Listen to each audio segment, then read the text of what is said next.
Anyway, so I was watching Do Dissidence earlier. I really, really like Keaton and Russell, and they have a fantastic show. And I want to play this clip of Keaton because so today they had Thomas Frank on, and if you don't know who Thomas Frank is, Thomas Frankenstein. If you don't know who Thomas Frank is, he wrote a book called "What's the Matter with Kansas" a long time ago. That was kind of his like magnum opus, his first. That was the first in his trilogy, I guess, if you want to call it that. And so he also wrote a book called Listen Liberal, which is, Thomas Frank is basically the OG when it comes to lecturing liberals on being populist, basically. His whole take in What's the Matter with Kansas and Listen Liberal was that the Democrats are not sufficiently populist enough. So listen to this, because this is basically what I think is great here. What Keaton talks about here is class solidarity, and I feel like I'm in a similar boat to Keaton, because I'm not poor, but I'm far from rich. And what he says here just resonated so hard with me. So I might have to push that dream, that hope is completely gone. So the first scoop here is Thomas Frank admits he understands why people would vote for Trump. For so many people. And right. They have a sense of bitterness that is hard to put into words. And it's apparently the only, and Trump speaks to it. Yes. Much as I hate to admit it. And the Democratic Party, which should be the natural, right? The party of Roosevelt, party of Bryan, party of Johnson, et cetera, should be the ones who are out in front of this, but they aren't. That dream, that hope is completely gone for so many people. And right. Trump, party of Bryan, party of Johnson, et cetera, should be the ones who are out in front of this, but they aren't. They can't figure it out. They've become this different beast. We're not going to talk about that now because your viewers obviously know about that. I don't know what's going to happen. It's not a good situation when, it's a dreadful situation. I don't have any answers. Here now, what can I say to really make people start to cry here now that we're turning it off? Well, it's an absolutely shitty situation. I don't know how. I don't know what the answer to it is. My crystal ball has gone foggy.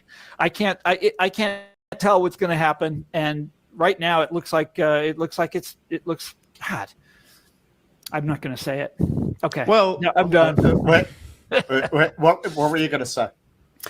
I think a Trump second term looks likely. All right. Well, there's nothing to be afraid of. There's nothing to be afraid of. He's something to be afraid of. He's.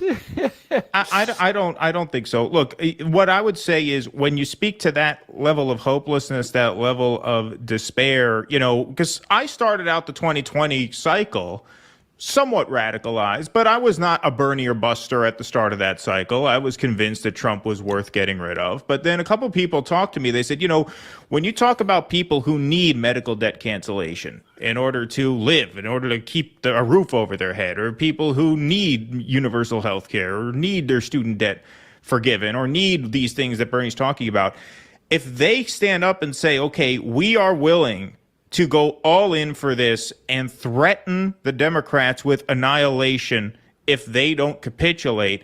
Narrative that the PNC's... That's what's been happening. That is de facto what has been happening.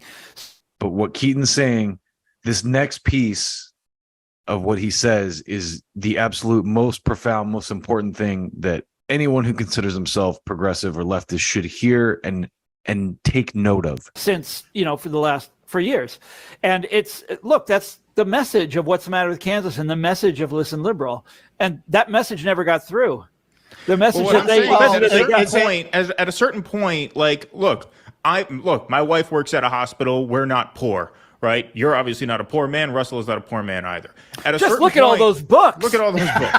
At a certain point, I think solidarity with desperate people in desperate need means willing to go all in with them, even if it means sacrificing an uncomfortable situation for us. Now, I personally still don't feel I have much to lose if Trump wins, but if you do, that's fine. I think part of solidarity with these populist type movements means being able to say to the UPS worker who is loading boxes from midnight to 8 in the morning, working Walmart noon to 8 at night, 5 days a week, who's at the end of his rope.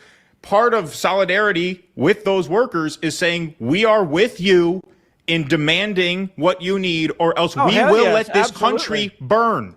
Yes. And that is what solidarity sounds like to me. Solidarity does not sound like, well, yeah, we're going to try, but then we're going to blink at the last second and give Joe Biden 4 more years because Trump is scary. Do you think? Yeah. There it is. There it is. Thank you, Keaton. So eloquently phrased and stated, because this idea that Trump is that's why they keep indicting him. It's so crazy watching what's going down. And, it seems like the Republicans are getting closer to something with what they're doing with Hunter Biden stuff. And I mean, there's obvious corruption there, but that is the key right here. I mean, I objectively was better off when Trump was president. I made more money. I was happier. Things were better. I didn't feel like we were on the brink of World War III. The press was having a tantrum and throwing a fit because, Clinton didn't get in, the woman who owns all of them. But other than that, life was good when Trump was president.